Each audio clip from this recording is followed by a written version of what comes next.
Endi biz erlerning muhabbet tilida to'xtalamiz suyimiz vaqtdoshlar. Erlar ayollarga qaraganda bek murakkab bo'lmaydi, oddiy bo'ladi. Aldı bilan biz xarakter to'g'ri so'zlaylik. İnsanlarning, odamlarning xarakteri ma'lum darajada bir xil mudofaa hisoblanadi. Odam his qilishdan eng qo'rqadigan hissiyotlarni cho'rdigan asosda ma'lum xarakter mijozlarni shakllantirdi. Bu xarakter mijozlar dal odamning his qilishni xohlamaydigan tuyg'ularni to'sab turgan bir tam mudofaa hisoblanadi.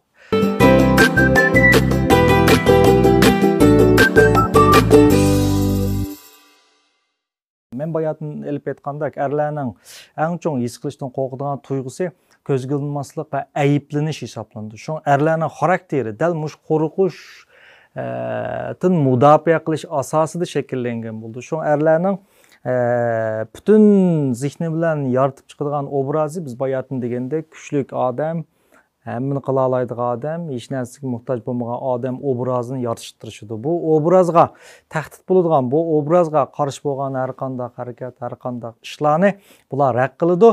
Agar uchirganda bo'lsa, ochiqlaydi. Ochiqlashdan o'zi ma'lum nuqta belganda ular qo'rqishni his qiladigan his tuyg'ularning harakatka kelishi hisoblanadi.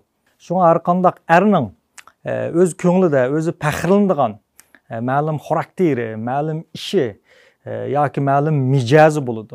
U qarshi tarafning, boshqalarning mayli o'z jo'risining dal o'zi yushrin faxrlanadigan mush tarafining tilga elinishini to'limi orzu qildi. Agar qarshi tarafdan dal bu to'g'risidagi e'tirofga erishgan vaqtda erlar darhol muhabbet his qildi. Erlar muhabbet his qilganda o'ziga bo'lgan ishonch ko'tarildi, o'zini kuchlik his qiladi. Albatta bu xil kuchlik va ishonchlik his qiladigan odamni u albatta intan yaxshi ko'rdi degan gap. Mana bu erlarning muhabbetchiligining to'lish hisoblanadi. Albatta bu vaqtda erlarning harakatidami kan qo'soqlik, abvuchallik, sehrlik qatorliq aktiv bo'lgan mijoz xarakterlar o'zligidan shakllanadigan gap. Masalan, ma'lum bir doim o'zining ota-onasi yoki tuqqanlari bo'lgan kuyimchanlik to'g'risida faxrlanishi mumkin. Va yoki u o'zining ko'p kitob o'qiydiganligi to'g'risida faxrlanishi mumkin. Va yoki u o'zining nihoyat adablik hikoyalik to'g'risida faxrlanishi mumkin. Yoki o'zining vafodorligi, kan qo'soqligi, bilimligi yoki aqlliligi yoki oila kuyindiganligi ish qilib u boshqalarni anglashishni xohlaydigan bir faxrlanadigan nuqtasi bo'ldi. Shunga erlarning birinchi muhabbet tili e'tirofga erishish va maqtilish. Mayli u qandaq surlik yoki so'g'uq er bo'lsin yoki maqtalgan e'tirof qilinganda u balkim o'z ifodasida buningdan xush bo'lganini ifodalamas mumkin. Chunki nurg'un vaqtlarda erlar hissiyotlarni ifodalashni ayollar xos deb o'ylaganlik uchun hissiyotni yushirishga ko'ngan. Biroq u mayli ifodalamasin, qarshi tarafdan e'tirofga yoki maqtalish erishganda uning qalbida bir xil illiqlik va yoki biz bayatın degandek muhabbetni his qilish paydo bo'ldi. Shu erlar uchun elib aytganda eng anglash xohlamaydigan, ularning qalbiga eng cho'ng zih tiqqandek azob shakllantirgan gap sen paloniga yetmaysan yoki sen tufayli men shunday qilib qoldim.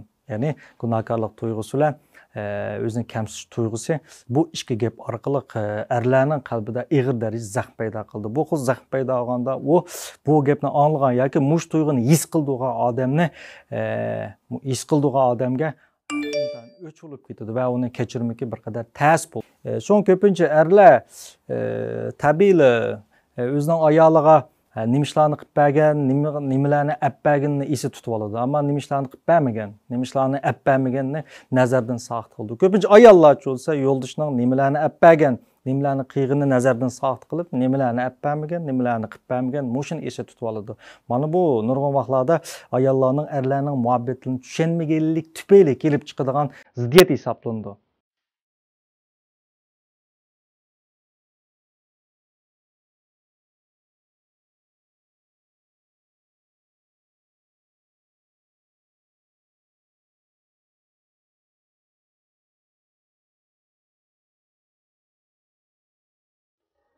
Şuna siz bir ayal buluşupdunuz bilen, erlerine kakşaş arkalık, tıllaş arkalık özgertenmezsiniz mümkün. Ama ulanı şilaş arkalık, maktaş arkalık, bulup mu cahide maktaş arkalık, o yüze arzu kıygan şekilde itiraf kılış arkalık, erlerde nurgun aktif karakterlerini, aktif micazlarını şekillendiği oldu. İsiniz bolsun, belkim sizin göz karşınızda, sizin yoldaşınız nurgun adamlarga yetmesi mümkün. Ama sinçilap kargan vaxtınızda, özünüzden hiç kim yetmeydiğen bu yoldaşınızın vücududur mu? Hiç kimde yok bazı ortuqçuluk xarakterlerini bayqalaysınız. Mana bu ortuqçuluk ve xarakterlerini itiraf qilishni, maqtashni bilgan vaqtingizda albatta jo'ringizda g'oyat zo'r o'zgarishlar paydo bo'ldi. Biroq ko'pincha vaqtlarda ayollar o'tirsida bo'libmi ayollarning ko'ngli erlar tarafidan necha rat zidi bo'lib ketganlik uchun erining bu xil alaylikini bilsimi itiraf qilishni xohlamaydi.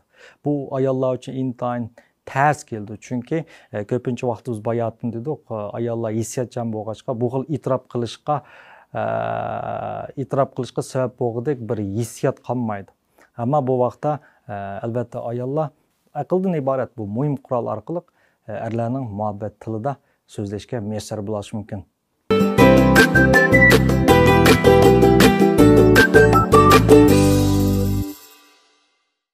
Erlerning ikkinchi muhabbet tili havas.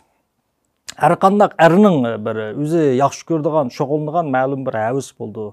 O balkim tantarbiya bo'lish yoki bo'lmasa hayvonlarni beqish va yoki ma'lum o'yinlarni o'ynash bo'ldi. Nurg'un ahvollarda ayollar uchun bu xil erlar havas qiladigan ishlar bir vaqt isrofchiligi hisoblandi. Biroq har qandaq er o'zi yaxshi ko'radigan odamning o'zi yaxshi ko'radigan bu havaslarni yaxshi ko'rishini yushin orzu qiladi. Albatta u birlikda bu er bilan u ishlarni qilishni mi yaxshi ko'rdi? Qilmagan taqdirdami qarshi tarafning o'zi yaxshi ko'radigan bu narsalar to'g'risida o'ztul bir narsani bilishini yaxshi ko'rdi. Agar ayollar erlarning bu xil havaslari to'g'risida o'ztul bir narsalarni bilib bu to'g'risida paranglashganda erlar boshqacha xushal jallanib ketdi. Ular o'tirsida so'zlashadigan g'oyat zo'r temalar kelib chiqdi. Erlar albatta bu xil muhabbet til orqali qarshi tarafga bo'lgan muhabbet tuyg'usi, yaxshi ko'rish darajasi yana bir baldoq o'sidi deganlik.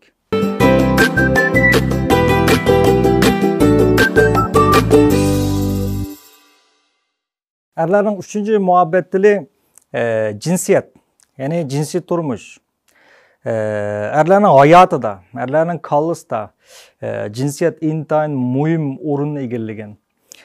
Ko'pincha erlar doim o'z jo'risini jinsiy jihatdagi rozi qilinmaslikdan iborat bir xil qo'rqish ichida yashaydi.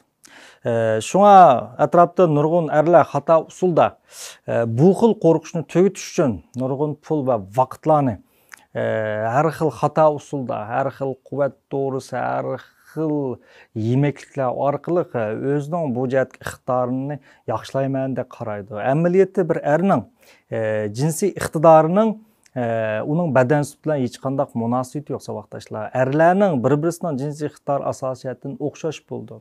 Faqat uni joriy qildirish o'xshash bo'lmaydi. Undasa erlarning bu xil jinsiy iqtidorini joriy qildirish ayollarning jinsiy energiyasi bilan bevosita munosabatli bo'ldi. Ayollarning jinsiy energiyasi qancha yuqori bo'lsa, erlarning jinsiy energiyasi shuncha yuqori bo'ldi. Biroq ayollarning jinsiy energiyasi muhabbatni his qilish orqali ondan ko'tarildi. Bu erlarga o'xshamaydigan taraf hisoblandi. Shuni biz dastlabdan dedik, qarshi tarafning muhabbatchiligini ko'tarish, amaliyotda o'zingizning muhabbatchiligini yuqoritish hisoblandi.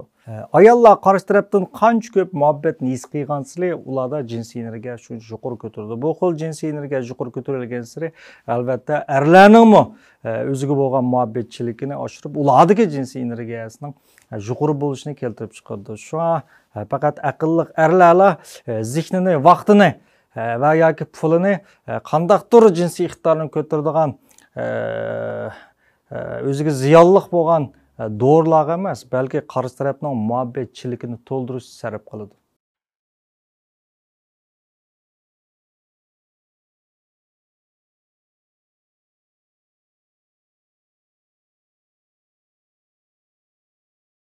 Ey balalar.